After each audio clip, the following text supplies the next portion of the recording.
এই সংক্ষিপ্ত সময়ের মধ্যে একজন পবিত্র মানুষকে নিয়ে কথা বলবো ইনশাআল্লাহ তাআলা। সমসাময়িক প্রেক্ষাপটে বিশেষ করে শেষ 100 বছরে যখন থেকে অটোম্যান এম্পায়ারদের ডিফিট করা হয়েছে 1921 সালের পর থেকে এই ট্রেন্ডটা খুব বেড়ে গেছে। নবী করিম সাল্লাল্লাহু আলাইহি ওয়াসাল্লামের পবিত্র চরিত্র নিয়ে এখন যে যার মতো করে ব্যাখ্যা করার প্রয়াস পেয়েছে আর কি। যদিও এটা আবু লাহাবের সুন্নাহ, আবু জাহেলের সুন্নাহ, এটা উতবা বিনতে আমের আরেকজন ছিল, উতবা বিনতে আবু মুঈদ, আরেকজন ছিল সাল্লাম বিন আবু হুকাইক, আরেক ব্যক্তি ছিল আশনাক বিন শারিক, এরকম কিছু একটা তার নাম। এই সব মানুষরা ছিল আইয়ামে জাহিলিয়াতের মধ্যে। এই মানুষদেরই সুন্নাহ আর কি এখন নতুন করে চালু করা হচ্ছে বিভিন্ন জায়গায়, মুক্ত চিন্তার নামে, বাক স্বাধীনতার নামে, কলম চর্চার নামে, বিভিন্ন নাম দিয়ে আমরা এখন নবী সাল্লাল্লাহু আলাইহি ওয়াসাল্লামের পবিত্র চরিত্র নিয়ে যা ইচ্ছা তাই কথা বলার চেষ্টা করছি বা দুঃসাহস দেখাচ্ছি। তাব্বাত ইয়াদা আবি লাহাবি ওয়া তাব কি জন্য নাজিল হয়েছিল? নবী সাল্লাল্লাহু আলাইহি ওয়াসাল্লাম যখন সবাইকে সমবেত করে বলেছিলেন যে আমি যদি বলি তোমাদেরকে এই পাহাড়ের পিছনে শত্রু দল অপেক্ষা করছে, তোমরা কি আমার কথা বিশ্বাস করবে? সবাই বলেছিল যে আমরা তোমাকে আল আমিন বা সত্যবাদী বলে জানি, অবশ্যই তোমার কথা বিশ্বাস করব। তখন তিনি বলেছিলেন কুলু লা ইলাহা ইল্লাল্লাহ তুফলিহুন, তোমরা শুধু বলো লা ইলাহা ইল্লাল্লাহ, আল্লাহ ছাড়া কোনো ইলাহ নেই, তোমরা সফল হয়ে যাবে। এটা আইয়ামে জাহিলিয়াতের কথা। আবু লাহাব তালি দিয়েছিল, হাত দিয়ে তালি দিয়েছিল এবং ঢিল নিক্ষেপ করেছিল, নবী সাল্লাল্লাহু আলাইহি ওয়াসাল্লামকে কষ্ট দিয়েছিল। আল্লাহ পাক সূরা নাজিল করেছেন তাব্বাত ইয়াদা আবি লাহাবি ওয়া তাব, ধ্বংস হোক আবু লাহাবের দুই হাত এবং সে নিজেও ধ্বংস হোক। কিয়ামত পর্যন্ত এই পৃথিবীতে যদি একটা মুসলিমও বেঁচে থাকে এবং সে যদি কোরআন পড়তে জানে, সে আবু লাহাবকে এই সূরা পড়ার মধ্য দিয়ে অভিশাপ দিবে ইনশাআল্লাহ তাআলা। এটা নবী সাল্লাল্লাহু আলাইহি ওয়াসাল্লামের শান, তার মর্যাদা। সে শুধু একবার বলেছে হাততালি দিয়ে, এই কথা বলার জন্য আমাদেরকে ডেকেছিলে? এই কথা বলার জন্য আমাদেরকে ডেকেছ? আমরা আমাদের বাপ দাদাদেরকে, তাদের ইলাহকে ত্যাগ করে তোমার এক আল্লাহ বিশ্বাস করব, এই জন্য ডেকেছ? ঢিল নিক্ষেপ করেছিল, গালি দিয়েছিল। তার আপন চাচা নবী সাল্লাল্লাহু আলাইহি ওয়াসাল্লামের আপন চাচা, আল্লাহ পাক আয়াত নাজিল করলেন আবু লাহাব ধ্বংস হোক এবং সে নিজেও। মা আগনা আনহু মালুহু ওয়া মা কাসাব, তার এই সম্পদ এবং সে যা অর্জন করেছে পৃথিবীতে, এগুলো কোনোই কাজে আসবে না। সায়াসলা নারান যাতা লাহাব, শীঘ্রই অচিরেই, সায়াসলা অচিরেই সে প্রবেশ করবে এমন আগুনে যে আগুন লাল অগ্নিশিখা নির্বাপিত করছে। সাথে ওয়ামরাতুহু, তার স্ত্রীও, হাম্মালাতাল হাতাব, যে কিনা কি করত? হাম্মালাতাল হাতাব, খড়কুটা বহন করতো, নবী সাল্লাল্লাহু আলাইহি ওয়াসাল্লামের আঙ্গিনায় ফেলতো। ফি জিদিহা হাবলুম মিন মাসাদ, তার গলায় থাকবে খেজুর পাকানো রশি, এটাতে আযাব দেওয়া হবে নাউযুবিল্লাহ। কিয়ামত পর্যন্ত যত মানুষ বেঁচে থাকবে মুসলিম, যারা কোরআন পড়বে, ছোট হোক বড় হোক, ধনী গরিব, সাদা কালো, যে কোনো জায়গার, যে কোনো জাতির, যে কোনো বর্ণের, যে কোনো রঙের, আবু লাহাবকে সে কিয়ামত পর্যন্ত গালি দিতে থাকবে। এটা আল্লাহ পাকের বিচার। আর পরকালে তো তার জন্য যন্ত্রণাদায়ক শাস্তি অপেক্ষা করছে। আরেকজন ব্যক্তি ছিল যার নাম উতাইবা, এ আবু লাহাবেরই ছেলে।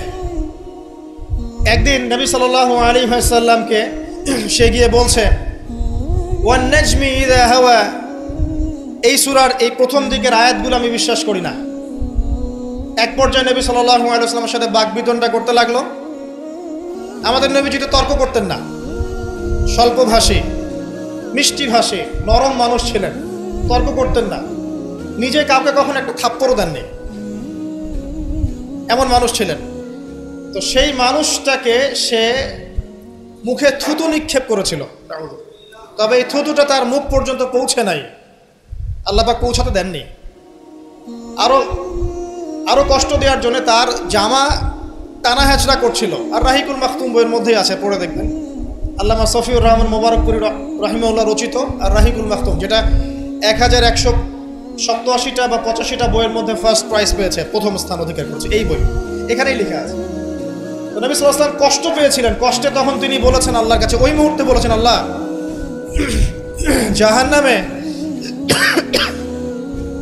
জাহান্নামে তোমার যে কুকুরগুলো আছে, জাহান্নামে কুকুর আছে আযাব দেওয়ার জন্য, এগুলোর মধ্যে একটা এর পিছনে আল্লাহ তুমি লেলিয়ে দিও।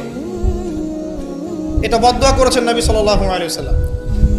আমাদের কিছু সুশীল আছে, তারা বলতে চায় যে নবী সাল্লাল্লাহু আলাইহি ওয়াসাল্লাম কখনো কটু ভাষা ব্যবহার করতেন না, কখনোই না। প্রয়োজন বোধে নবী সাল্লাল্লাহু আলাইহি ওয়াসাল্লাম বদদোয়াও করেছেন। প্রয়োজন বোধে নবী সাল্লাল্লাহু আলাইহি ওয়াসাল্লাম টানা 1.5-2 মাস ধরে বদদোয়া করেছেন। কোথায়? রাজির ঘটনা। রাজি একটা ঝর্ণার নাম, একটা কূপের নাম, এক একজন এক একভাবে ব্যাখ্যা করে। এখানে 10 জন সাহাবীকে চোরাগুপ্তা হামলা চালিয়ে হত্যা করা হয়। একদল লোক এসে বলেছিল, আপনার সাহাবীদের মধ্যে এমন কিছু সাহাবীকে পাঠান যাদেরকে আমাদের কওমে নিয়ে গেলে ইসলাম শেখা যাবে, মুআল্লিম। নবী সাল্লাল্লাহু আলাইহি ওয়াসাল্লাম 10 জন সাহাবীকে পাঠিয়েছিলেন। এই 10 জনকে ট্র্যাপে ফেলে, এখন যেমন মুসলিমদেরকে ট্র্যাপে ফেলে হত্যা করা হয়, ট্র্যাপে ফেলে 10 জনকে হত্যা করা হয়। 3 জন ভাগ্যবশত বেঁচে যান, পাহাড়ের উপরে আশ্রয় নেন। তাদেরকে বলে, তোমরা নেমে আসো, তোমাদেরকে ছেড়ে দিব। তারা তীরের আঘাতে ক্ষতবিক্ষত ছিলেন। তারা মনে করলেন হয়তোবা তার অঙ্গীকার রক্ষা করবে, নেমে আসলেন। নামার সাথে সাথেই তাদেরকে বেঁধে ফেললো, মক্কায় বিক্রি করে দিল। তাদের মধ্যে একজনের নাম খুবাইব রাদিয়াল্লাহু আনহু। খুবাইব রাদিয়াল্লাহু আনহু, যার নাম আমাদের যুব সমাজ জানে না। আমাদের যুব সমাজ শাহরুখ খানের নাম জানে, খুবাইব রাদিয়াল্লাহু আনহু নাম জানে না। যাকে মক্কার সবার সামনে, একটা গাছের নিচে মক্কার সবার সামনে শুলদণ্ড দিয়ে হত্যা করা হলো। শুলদণ্ড মানে পিছনের রাস্তা দিয়ে কিছু একটা লোহার দণ্ড প্রবেশ করিয়ে মাথা দিয়ে বের করে দেওয়া। এই দণ্ড দিয়ে তাকে হত্যা করা হয়েছে। হত্যা করার আগে তাকে বলা হয়েছে, তুমি কি চাও? সে বলেছে, আমি 2 রাকাত নামাজ পড়তে চাই। এবং নামাজটাকে সংক্ষিপ্ত করেছে। সংক্ষিপ্ত করে সে হাত তুলে আল্লাহর কাছে দোয়া করেছিল, আল্লাহ উপস্থিত যারা আছে এদের একটাকেও তুমি ছেড়ো না। ওয়াকতুলহুম বাদাদা, তাদের সবাইকে তুমি সবগুলাকে এক জায়গায় করে হত্যা করো। দেখা গেছে ওই সবার লাশ বদরের কূপে পড়েছিল। বদরের পরেও যে যুদ্ধগুলো হয়েছে এগুলোতে এরা মারা গেছে। বদরের পরে যে যুদ্ধগুলো হয়েছে এরপরে এগুলো মারা গেছে। আসলে ঘটনাটা বদরের পরেই সম্ভবত। যাই হোক, আমি যেটা বলতে চাচ্ছি, খুবাইব রাদিয়াল্লাহু আনহুকে তখন অপশন দেওয়া হয়েছিল যে তোমার জায়গায় যদি মুহাম্মদ সাল্লাল্লাহু আলাইহি ওয়াসাল্লামকে হত্যা করি, তুমি কি নিষ্কৃতি নিবে? সে তখন বলেছিল রাদিয়াল্লাহু আনহু যে আমার জায়গায় মুহাম্মদ সাল্লাল্লাহু আলাইহি ওয়াসাল্লামের একটা চুলকেও যদি আঘাতপ্রাপ্ত করা হয় আমি সেটাও বরদাস্ত করব না। এবং তিনি তখন একটা কবিতা আবৃত্তি করেছিলেন, বিভিন্ন কিতাবের মধ্যে কবিতাটা আছে, ওয়ালাস্তু বালি হিনা উক্তালু মুসলিমান, আমি কোনো পরোয়াই করি না যখন আমাকে মুসলিম হিসেবে মৃত্যু দেওয়া হচ্ছে। আলাই জামিন কানা লিল্লাহি মাসরাই, যে পাশেই আমাকে পাশ ফেরানো হোক না কেন, এই পাশ আল্লাহর জন্যই। ওয়াযালিকা লিলাহ ওয়া ইয়াশা, তিনি এমন একজন ইলাহ যিনি চাইলে ইউবারিক আলা ফি কুল্লি শিলইন মুমাজ্জাআত, তিনি আমার দেহের প্রত্যেকটা হাড় এবং গোশতের টুকরায় বারাকা দিতে পারেন। তাকে এভাবে শহীদ করা হয়। এই 10 জনকে ট্র্যাপে ফেলে হত্যা করা হয়েছিল। খুবাইব রাদিয়াল্লাহু আনহু তাদের মধ্যে একজন। খেয়াল করে দেখেন, নবী সাল্লাল্লাহু আলাইহি ওয়াসাল্লাম এই ঘটনার পরে 1 থেকে 1.5 মাস তিনি টানা বদদোয়া করেছেন এই কওমকে যেন আল্লাহ পাক ধ্বংস করে। ঠিক আরেকটা ঘটনা এর কয়েক মাস পরে ঘটে যায়, এর নাম বীরে মাউনার ঘটনা। বীরে মাউনা একটা জায়গার নাম, যেখানে একইভাবে দিন শেখার কথা বলে দায়ীদেরকে ডেকে নিয়ে এসে 70 জন দায়ীকে একসাথে হত্যা করা হয়েছে ট্র্যাপে ফেলে। এই জিনিসগুলো হিস্ট্রির কথা মনে করিয়ে দেয় আমাদেরকে। ইসলামের ইতিহাস পড়ে দেখেন, মঙ্গলরা, ওইদিকে রোমকরা, বাইজেন্টাইনরা বিভিন্ন সময় মুসলিমদেরকে ভেবে ট্র্যাপে ফেলে হত্যা করেছে। মসজিদে ঢুকিয়ে চারদিক থেকে মসজিদকে পুড়িয়ে দিয়েছে, আগুন দিয়ে দিয়েছে। এরকম অনেক ঘটনা ঘটেছে ইতিহাসে।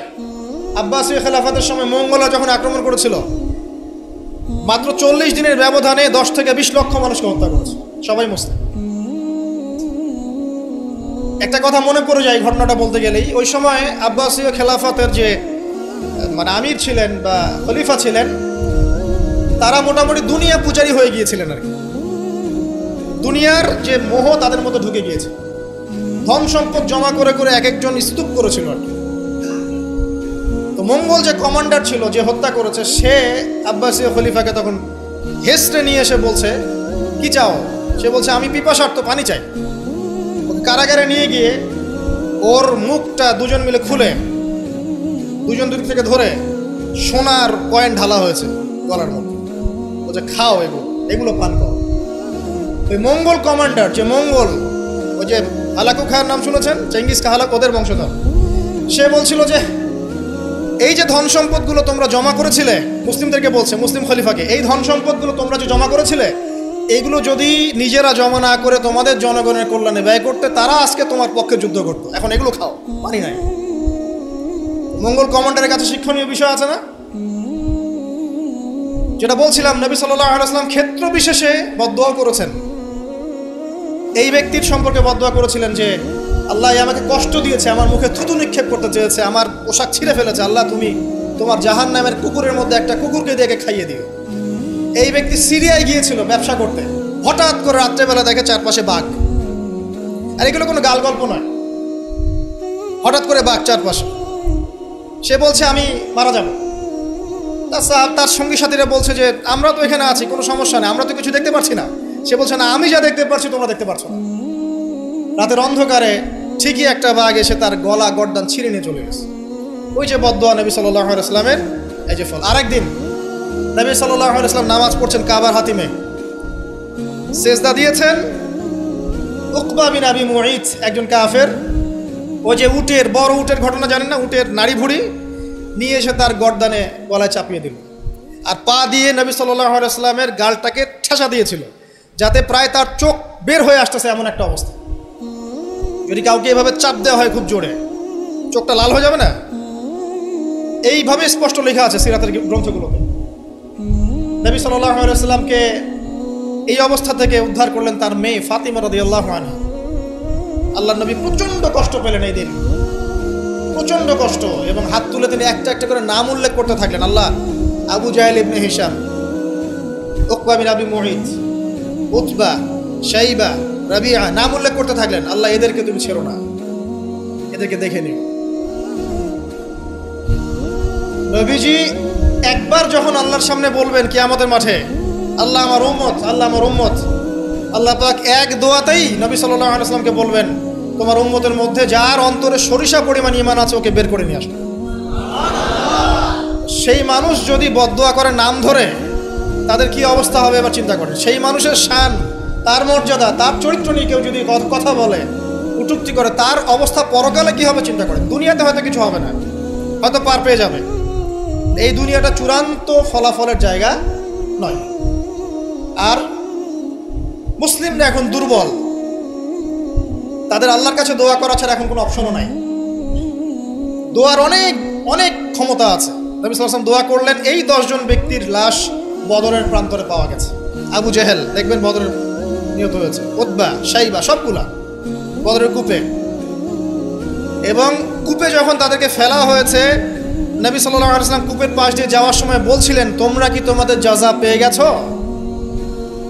তখন সাহাবীরা বলছেন, ইয়া রাসূলুল্লাহ, তারা তো মাইয়িত, তারা তো শুনতে পাচ্ছেন, আপনি কার সাথে কথা বলছেন? নবীজি বললেন, অবশ্যই তারা আমার কথা শুনছে এখন। আরেকজন ব্যক্তি ছিল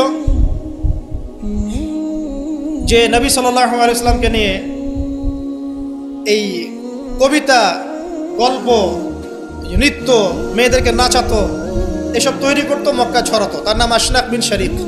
একটু বৃদ্ধ লোক ছিল, বুদ্ধিজীবী টাইপের আর কি, খুব পণ্ডিত। তো এই কাজ করতে থাকতো।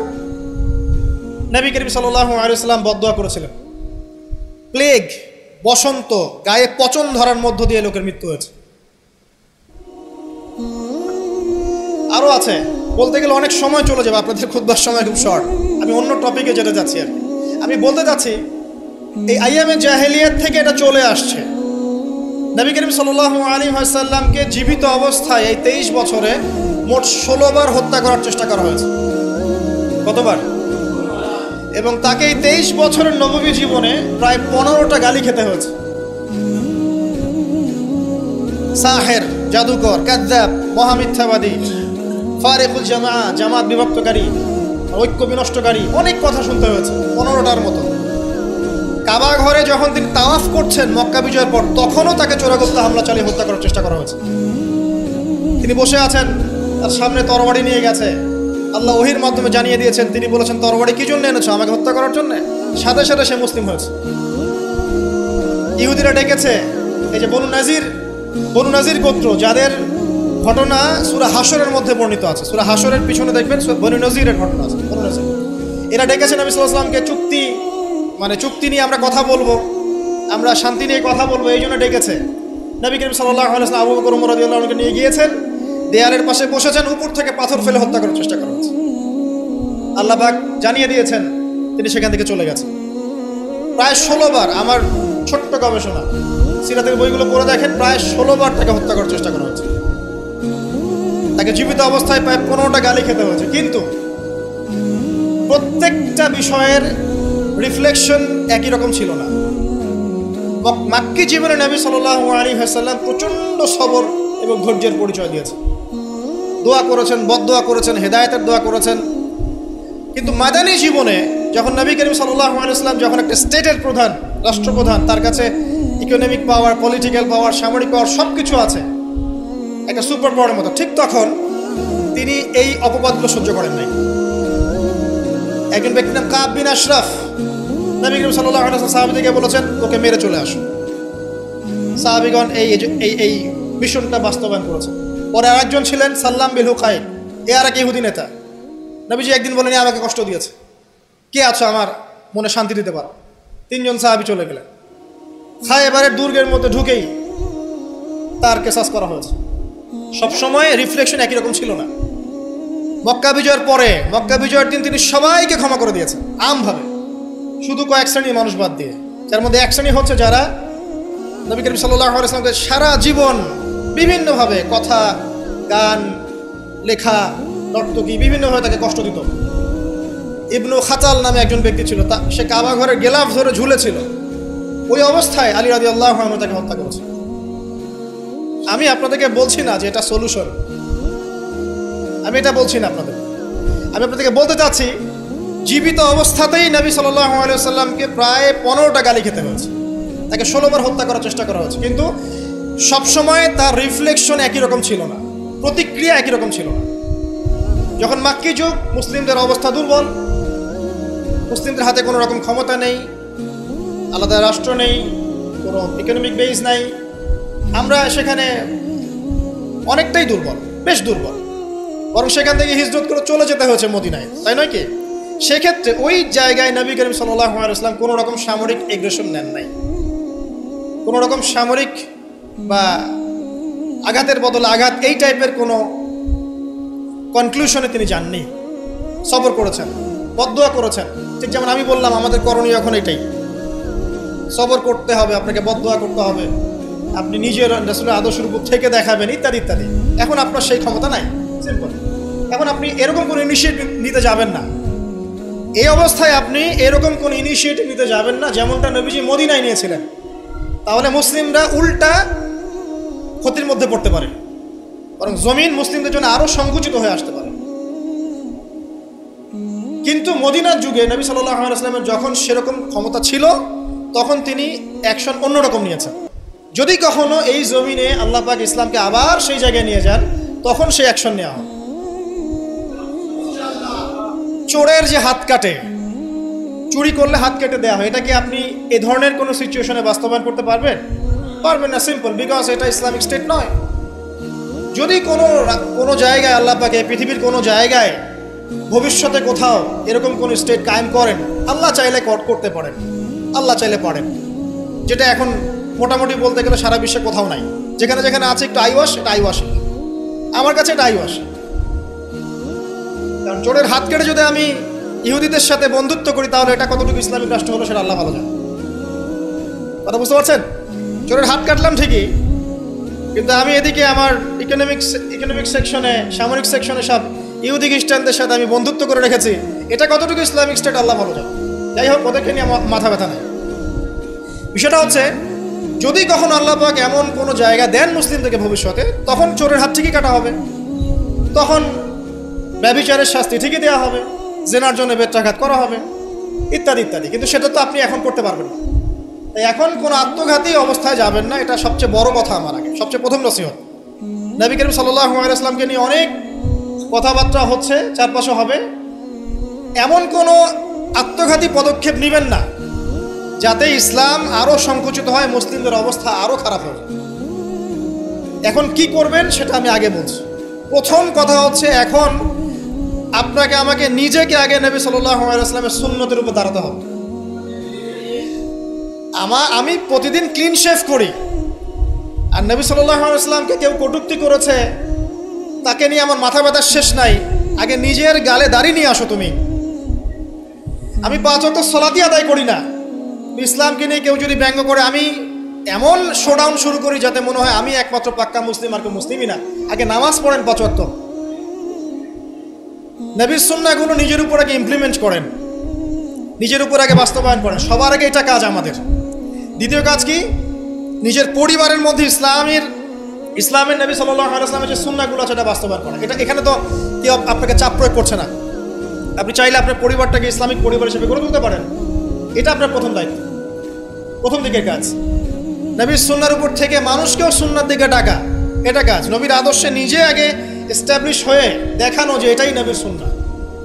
আজকে আমাদেরকে দেখলে অনেক সময় মানুষ বাজে মন্তব্য করে, মুসলিমরা যে মাপে কম দিচ্ছে, মুসলিমরা মজুদ করছে, মুসলিমরা সুদ খাচ্ছে, মুসলিমরা ঘুষ নিচ্ছে, মুসলিমরা দুর্নীতি করছে, মুসলিমদের দিকে আঙ্গুল তুলছে সবাই।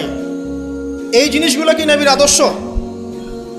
আমরা তো নিজেরাই নবী করিম সাল্লাল্লাহু আলাইহি ওয়াসাল্লামের আদর্শের উপর অ্যাপ্রোপ্রিয়েটলি থাকতে পারছি না। তাহলে আমরা কি সত্যিকার অর্থেই আদর্শ উম্মাহ হতে পেরেছি? আমাদের প্রথম কাজ আগে এইটা, আগে নিজের উপর এটা ইমপ্লিমেন্ট করা। দেখবেন এভাবে যখন আমরা প্রত্যেকেই নবীর সুন্নাহ মেনে চলবো, জীবনে, পারিবারিক জীবনে, ইবাদতে, অর্থনীতিতে, সমাজে, চলাফেরায়, মুআমালাতে, দেখবেন ইনশাআল্লাহ তাআলা আস্তে আস্তে আস্তে আস্তে দেখবেন পরিবেশ পরিস্থিতি সব পরিবর্তন হবে। তাই প্রথম নসিহত, অনেকেই কিছু উগ্রপন্থী কমেন্ট করে থাকেন ফেসবুকে, এইটা ওইটা, এগুলোতে যাবেন না প্রিয় ভাইয়েরা। এগুলো আমাদের দিনের জন্য উল্টা ক্ষতি ডেকে আনবে। এবং যারা ইচ্ছাকৃতভাবে মুসলিমদেরকে উস্কায়, তারা চায় যে মুসলিমরা এমন কোনো কাজ করুক যাতে তারা মুসলিমদেরকে ডমিনেট করার কোনো সুযোগ খুঁজে পায়। আত্মঘাতী কোনো পদক্ষেপে যাবেন না, এটা আমার প্রথম নসিহত। এবার আসেন, আমরা কয়েকটা পয়েন্টে দেখাবো নবী সাল্লাল্লাহু আলাইহি ওয়াসাল্লাম আসলে কেমন চরিত্রের মানুষ ছিলেন, কি করেছেন, এবং দিন শেষে তিনি কি পেয়েছেন, আমাদেরকে কি দিয়ে গেছেন, এবং আমাদের বেসিক্যালি তার জীবনী নিয়ে কি কি কাজ করা দরকার। আমি জাস্ট এতটুকু কথা বলে আজকে খুব শেষ করব। আমি একটা পয়েন্ট দিয়ে শুরু করছি। 1 নাম্বার, দেখেন নবী করিম সাল্লাল্লাহু আলাইহি ওয়াসাল্লাম যে সমাজে ছিলেন, আইয়ামে জাহিলিয়াত বলি না আমরা, কেন বলি? কারণ সেখানে জাহেলি কাজ হতো। এই তো জাহেলি কাজ মানে অজ্ঞতাপূর্ণ কাজ, মূর্খতাপূর্ণ কাজ। তাহলে জাহেলকে যে জাহিলিয়াতের কাজ করে সেই জাহেল, আলেমকে যে ইলম অনুযায়ী আমল করে সে আলেম, একইভাবে জাহেল সে যে জাহিলিয়াতের কাজ করে। আইয়ামে জাহিলিয়াতে নবী সাল্লাল্লাহু আলাইহি ওয়াসাল্লাম যখন নবী হচ্ছেন বা নবী হওয়ার আগে পরের সময়টা আপনি একটু সিরাত ঘাটাঘাটি করে দেখেন, দেখবেন ওখানে মেইন সমস্যা ছিল শিরক, আল্লাহ পাকের একত্ববাদের সাথে শিরকের মিশ্রণ 1 নাম্বার। 2 নাম্বার ছিল রিবা, সুদ। সমাজের ইকোনমি পুরো সুদ ভিত্তিক ছিল। 3 নাম্বার দেখবেন মাদক, খামার, খালি মাদকের ছড়াছড়ি। 4 নাম্বার দেখবেন এই যে নারী জাতির ফিতনা, নারীর অবমাননা, নারীকে মোটেই মূল্যায়ন করা হতো না। তবে এতটুকু বলে নেই, ওই যুগেও নারীদের পোশাকটা শালীন ছিল এই যুগের চাইতে। ওই যুগেও নারীদের পোশাকটা শালীন ছিল এই যুগের চাইতে, কিন্তু ওদেরকে অধিকার দেওয়া হতো না, বৈবাহিক অর্থনৈতিক অধিকার দেওয়া হতো না। জেনা ছিল বেশি, ব্যভিচার ছিল বেশি, জুয়া এগুলো বেশি ছিল, এবং গোত্রীয় হানাহানি, দ্বন্দ্ব সংঘাত বেশি ছিল। এখন আপনি একটু ঠান্ডা মাথা চিন্তা করেন যে এই প্রত্যেকটা প্রবলেমস এখনকার বিশ্বে নাই, ওই জাহিলি যুগের চেয়ে বেশি আছে না কম আছে? এখন তাহলে কোন যুগটাকে আমরা আইয়ামে জাহিলিয়াত বলবো? ওই যুগটাই কি শুধু আইয়ামে জাহিলিয়াত, নাকি আবার জাহিলিয়াত ফিরে এসেছে? প্রতিটা জায়গায় আপনি ঘেটে দেখেন শিরকের ছড়াছড়ি আছে, ইভেন মুসলিমদের মধ্যেও আছে, মুসলিমদের ভিতরেও শিরক আছে। প্রতিটা ডিপার্টমেন্ট ঘাটেন রিবা আর রিবা, সুদ ছাড়া আমরা চলতে পারি না। সুদ খাবো আর বলবো যে নবীকে গালি যারা দিয়েছে ওদেরকে হত্যা করো, এই কথা বলছি আমরা, তাই না? নিজে আবার সুদখোর। তুমি নিজেই তো আল্লাহ এবং তার রাসূলের সাথে যুদ্ধ করছো। আল্লাহ পাক কি বলেছেন? যে ব্যক্তি সুদ ছাড়ছে না সে কার সাথে যুদ্ধ করছে? আল্লাহ এবং তার রাসূলের সাথে যুদ্ধ করছে। তাহলে কোন মুখ নিয়ে আমি কথা বলতে পারি যখন আমি নিজেই রিবা খাই? পরিবর্তনটা কোথায় দরকার ভাই? নিজেদের আগে না? আচ্ছা, এখন দেখেন সারা ওয়ার্ল্ড রিবা কেন্দ্র। আমি এটা নিয়ে এখন ব্যাখ্যা করতে যাচ্ছি না। এরপরে মাদক, আপনারাই ভালো জানেন যে প্রত্যেকটা যুব সমাজের এই যে সেক্টর, স্কুল লেভেলের বাচ্চারা পর্যন্ত এখন ভয়াবহ সব মাদক সেবন করছে। এগুলো নামও শুনিনি আমরা কখনো। মাদকদ্রব্য নিয়ন্ত্রণ অধিদপ্তর তাদের যত কাজ করছে, ক্লান্ত হয়ে যাচ্ছে, তাও মাদক থামাতে পারছে না। প্রশাসনের লোকজন মাদকের পিছনে রেড দিতে দিতে, মিশন চালাতে চালাতে ক্লান্ত হয়ে যাচ্ছে। একটাকে ডিফেন্ড করছে, আরেকটা নতুন মাদক আসছে। দেখবেন এগুলো কি পরিকল্পিত না? একটা যুব সমাজকে ধ্বংস করার জন্যে। দেখেন ওই জাহেলিয়াত এখন নাই। নারীর যে ফিতনা, অবমাননা, এটা কি আগের চেয়ে বেড়েছে না কমেছে? এই সংক্ষিপ্ত সময় আমি ব্যাখ্যা করতে যাচ্ছি না, আপনারা ভালো জানেন বেড়েছে না কমেছে। মেয়েদের পোশাক, এখন মেয়েদের পোশাক আছে না ছেলেদের পোশাক? পোশাক পরেও মেয়েরা নগ্ন থাকছে না? ফ্যামিনিস্ট রেভলিউশনের কারণে মেয়েরা ছেলেদের জায়গা নিয়ে নিয়েছে না? সমাজে জেনা বেড়েছে, পরকীয়া বেড়েছে, ধর্ষণ বেড়েছে। এর বিপক্ষে পশ্চিমারা কোনো সমাধান দিতে পেরেছে? নবী সাল্লাল্লাহু আলাইহি ওয়াসাল্লামের বহু বিবাহ নিয়ে যারা কথা বলে, তাদের দেশে 91% মেয়ে ধর্ষণের, 91% যে রেপ হয়, 100% রেপের মধ্যে 91% মহিলা। এবং যাদের বয়স 20 বছরের কম, 18 বছরের কম, 18 বছরের কম প্রায় 46% সম্ভবত আমি দেখলাম মেয়ে রেপের শিকার হয়েছে। ওই সভ্যতায় যারা আমাদেরকে শিখায় যে ইসলামে বহুবিবাহ কেন নবী সাল্লাল্লাহু আলাইহি ওয়াসাল্লাম এতগুলো বিয়ে করেছেন, তারা শিখায়। বাদ দেন, ওইদিকে আমি যাচ্ছি না।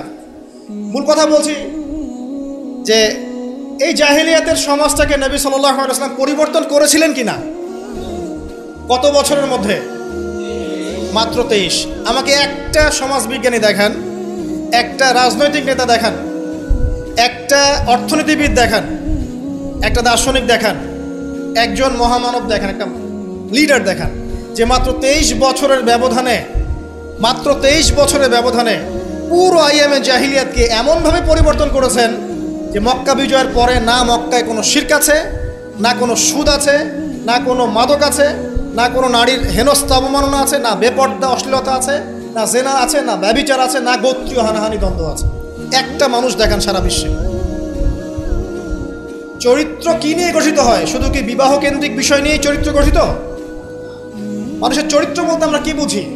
তার কথা, তার কাজ, তার আকীদা, তার আচরণ, তার ইবাদত, তার মুআমালাত, তার সামাজিক ব্যাপার স্যাপার, তার সিলাতুর রহিম, তার সমাজ জ্ঞান, তার অর্থনীতির জ্ঞান, তার পলিটিক্যাল জ্ঞান, সব কিছু মিলেই তো একটা মানুষের ক্যারেক্টার।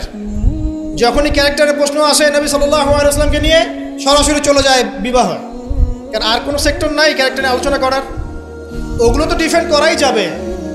যাদের সাথে এই পর্যন্ত বাহাসে বসেছেন তারা তো আর ওই বিষয়গুলো বোঝে না যে কোন জ্ঞান দিয়ে এই ইন্টারনালি ব্লাইন্ড সেকুলার প্রজন্মকে ডিফেন্ড করা যায়। তারা তো ইসলামিক বিষয়গুলো শুধু উপস্থাপন করবে, বাইরের বিষয়গুলো আনতে পারছে না। সো একটা মানুষের চরিত্র কত মহান হলে স্বয়ং আল্লাহ পাক তাকে বলতে পারেন ইন্নাকা লাআলা খুলুকিন আযীম, নিশ্চয় আপনি মহান চরিত্রের অধিকারী। আল্লাহ পাক বলছেন। নবী সাল্লাল্লাহু আলাইহি ওয়াসাল্লামের 23 বছর সময় লেগেছে এগুলো পরিবর্তন করে সম্পূর্ণ আলোকিত একটা ইসলামী সমাজ প্রতিষ্ঠা করতে।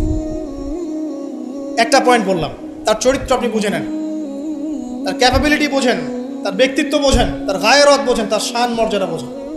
2 নম্বর দেখেন, 2 নম্বর পয়েন্ট, নবীজি যখন নবী হননি তার আগ থেকেও তিনি চেষ্টা করতেন সমাজ পরিবর্তন করতে, হেল্পফুল ফিজর তৈরি করেছিলেন ইত্যাদি। 40 বছর বয়সে যখন ওহী আসলো, 40 বছর বয়সে যখন ওহী আসলো, কি আসলো? আল কোরআন এবং তার ব্যাখ্যা সুন্নাহ। এই কোরআন এবং সুন্নাহকে কাজে লাগিয়ে, এর শিক্ষা দিয়ে, এর জ্ঞানটাকে প্রচার করে, মানুষের মধ্যে এর জ্ঞানটাকে ইনস্টল করে নবী সাল্লাল্লাহু আলাইহি ওয়াসাল্লাম পুরো সমাজটাকে সংস্কার করলেন। তাহলে এই যে জ্ঞানতাত্ত্বিক বিপ্লব, আমরা যেটা কথা বলি জ্ঞানতাত্ত্বিক বিপ্লব, জ্ঞানের রেভলিউশন, জ্ঞান নিয়ে কথা বলা, শিক্ষা দেওয়া, শিক্ষার মাধ্যমে অজ্ঞতার অন্ধকার দূর করা, কে সবার আগে করেছে এই 1400 বছর হিস্ট্রিতে? যারা এখন আমাদেরকে সায়েন্টিফিক এবং টেকনোলজিক্যাল জ্ঞানের কথা বলে, ওই পশ্চিমা সভ্যতাই, তারা কতদিন হলো সভ্য হয়েছে? কতশো বছর আগে সেখানে ফরাসি বিপ্লব হয়েছে, কত শতাব্দী হলো সেখানে সায়েন্টিফিক এবং টেকনোলজিক্যাল রেভলিউশনগুলো হয়েছে? 100-200 বছর, সর্বোচ্চ 300 বছর। 1400 বছর আগে নবী সাল্লাল্লাহু আলাইহি ওয়াসাল্লাম ইকরা দিয়ে জ্ঞানের রেভলিউশন করেছেন, সাহাবীদেরকে জ্ঞান শিক্ষা দিয়েছেন। কোন জ্ঞান? অভ্রান্ত সত্যের উৎস, ওয়াহির জ্ঞান। ওরা যে জ্ঞান শিখাচ্ছে সেটা কি? বস্তুবাদী জ্ঞান। এখানে পরকাল নাই, এখানে আপনার জিন নাই, মালায়েকা নাই, বেহেশত নাই, জান্নাত নাই, জাহান্নাম নাই, হিসাব নাই, মিজান ফজিলত কিছুই নাই, ঈশ্বর নাই, গডলেস এডুকেশন সিস্টেম। ওদের ভাষায় গড বলেছে, এটা নিয়ে আবার বিতর্কিত করেন না। কথা বলতেও ভয় পাই আমি, না জানি। আর আমি মুসলিমদেরকে বেশি ভয় পাই, কারণ তারাই বিতর্কিত করতে বেশি পছন্দ করে। গডলেস বলতে বুঝিয়েছি তাদের ভাষায় ঈশ্বরহীন একটা সিস্টেম। তো আমরা জ্ঞানের যে সিলসিলা দিয়েছি 1400 বছর আগে, ইকরা বিসমি রাব্বিকাল্লাযী খলাক দিয়ে, প্রত্যেকটা সাহাবী আবু বকর, ওমর, ওসমান, আলী থেকে শুরু করে একদম শেষ পর্যন্ত দেখবেন সবাই এই জ্ঞানের আলোয় আলোকিত হয়েই সমাজ পরিবর্তন করেছে।